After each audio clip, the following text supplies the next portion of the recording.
ఈరోజు పెద్దపల్లి మున్సిపాలిటీలో 3వ వార్డులో భాస్కర్ పోటీ చేస్తాడు. అదేవిధంగా పెద్దపల్లిని వార్డ్ మెంబర్స్ అందరూ కూడా కంటెస్ట్ చేయడం జరుగుతుంది బీజేపీ తరఫున. కాబట్టి పెద్దపల్లి టౌన్ డెవలప్మెంట్ కావాలి, తర్వాత మనకు సెంట్రల్ గవర్నమెంట్ ఫండ్స్ కావాలి, బీజేపీ మోడీ గారి ప్రభుత్వం నుంచి ఫండ్స్ అయితే ఎప్పుడైతే గవర్నమెంట్ ఆఫ్ ఇండియా ఫండ్స్ ఎక్కువ వస్తున్నాయి, స్టేట్ గవర్నమెంట్లో ఏమి ఫండ్స్ లేవు. కాబట్టి మన పెద్దపల్లి మున్సిపాలిటీలో వార్డు 3 నుంచి భాస్కర్ని ఎన్నుకుంటే ఈ ward development, municipality Peddapalli development జరుగుతుంది. కాబట్టి స్టేట్ గవర్నమెంట్లో ఫండ్స్ లేవు. మనం ఎప్పుడైతే గెలిస్తే స్టేట్ గవర్నమెంట్ ఫైట్ చేసి ఫండ్ తీసుకొస్తే సెంట్రల్ గవర్నమెంట్ కూడా ఫండ్స్ వస్తాయి. కాబట్టి ఈ వార్డు మన పెద్దపల్లి మున్సిపాలిటీ డెవలప్ కావాలంటే బీజేపీ బలపరిచిన భాస్కర్ని గెలిపిస్తే ఫండ్స్ వస్తాయి, డెవలప్ అవుతుంది. అదేవిధంగా ఇప్పుడు లాస్ట్ 10-15 ఇయర్స్ నుంచి బీఆర్ఎస్ గవర్నమెంట్ కానీ కాంగ్రెస్ గవర్నమెంట్ కానీ మిజరబుల్గా అన్నిట్లో ఫెయిల్ అయిపోయారు. బట్ ఓన్లీ బీజేపీ ఒకటే ఆల్టర్నేటివ్ ఈ దేశానికి. ఇక్కడ సెంట్రల్ గవర్నమెంట్లో బీజేపీ గవర్నమెంట్ మోడీ గారి నాయకత్వంలో ఏ విధంగా ఇండియా డెవలప్ అవుతుందో, now we are the number 1 in all aspects. అంటే fastest growing economy, fastest digital economy, fastest railway network, road network, ఏదేంట్లో చూసినా మనం ఫాస్ట్గా డెవలప్ అవుతున్నాము. 2047లో ఇండియా వికసిత్ భారత్ కావాలంటే వరల్డ్ నంబర్ కావాలనే దిశగా ప్రైమ్ మినిస్టర్ గారు పనిచేస్తారు.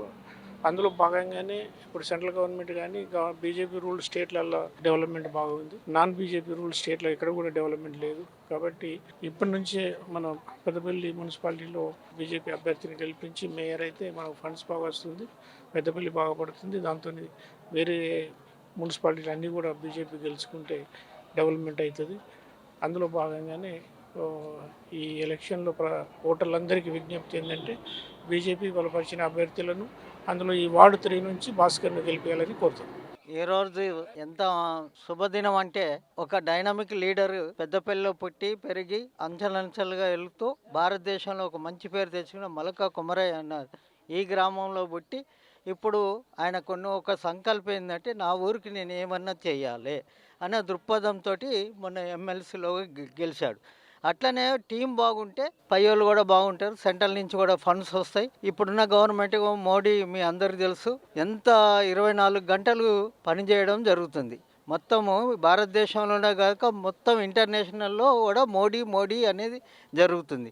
ఏదన్నా ఒక డెవలప్ చేయాలంటే బేస్ గ్రామం నుంచి మంచి డెవలప్ అయితే మన భారతదేశానికి ఇంకా మంచి పేరు వస్తుంది. తర్వాత భాస్కర్ అనేది చాలా డైనమిక్. తర్వాత ఏదైతే భాస్కర్ అయితే కమిట్ చేస్తున్నో మా సార్ కుమరయ్య ఆనరబుల్ ఎమ్మెల్సీ కూడా మేము అందరం సపోర్ట్గా ఉంటాం. తర్వాత నేను కూడా ఇక్కడనే పెద్దపల్లిలో పుట్టి 50 సంవత్సరాల తర్వాత ఇక్కడ నేను ఈరోజు మంచి అవకాశం వచ్చింది కాబట్టి మీ అందరినీ మళ్ళీ చూడడం జరుగుతుంది. నేను ఒక భారతదేశం ఫుట్బాల్ ప్లేయరు, చాలా పెద్ద హోదాలు చేసిన అన్నీ చూసినాక అనుభవంలో అటు జాబ్ రీత్యా తర్వాత పొలిటికల్ ఇప్పుడున్న గవర్నమెంట్ ది బెస్ట్ వ్యక్తులు కాదు ఎవరు డెవలప్ చేస్తున్నారో అటువంటిలను మీరు ఐడెంటిఫై చేసి వాళ్ళకు ఓటు వేసినట్టు మీరు వేసే ఓటు కాక ఒక జస్టిఫికేషన్ ఇచ్చుకుంటూ మంచి వ్యక్తిని గెలిపిస్తే జీవితాంతం మీకు రోడ్లు కానీ ఇంక ఏ ప్రాబ్లం వచ్చినా కూడా లోకల్ ఉంటాడు. కాబట్టి దానికి అండాదండ ఆనరబుల్ ఎమ్మెల్సీ గారు కుమరయ్య గారు కూడా 200% మీరు అన్నీ కూడా జస్టిఫికేషన్ చేస్తాడు.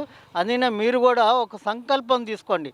ఎన్నోసారి అన్ని వేరే గవర్నమెంట్లలో కార్పొరేటర్ని గెలిచి ఈ ఒక్కసారి మాకు అవకాశం ఇవ్వండి.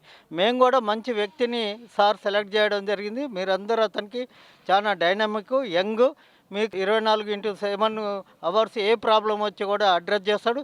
ఇంకా ఏమైనా మేజర్ ప్రాబ్లం ఉండే ఫండ్స్ కానీ అవన్నీ కానీ సార్ వాళ్ళ దృష్టికి తీసుకొని మేము కూడా సెంట్రల్ నుంచి కానీ స్టేట్ నుంచి కానీ ఫండ్స్ తీసుకురావడానికి ఈ యొక్క వార్డు 3 డెవలప్ చేయడానికి 24/7 మేమంతా కష్టపడి మీకు తోడుగా ఉంటూ డెవలప్ చేయడానికి మా సంకల్పం. కాబట్టి అదే మీరు కూడా అదే మేము ఏదైతే చెప్తున్నామో పవిత్ర మీ ఓటు అమూల్యమైన ఓటు భాస్కర్ ఇచ్చి గెలిపిస్తారని కోరుకుంటూ ఈ అవకాశం ఇచ్చిన మీకు ఈ వార్డు మెంబర్స్ అందరికీ ధన్యవాదాలు.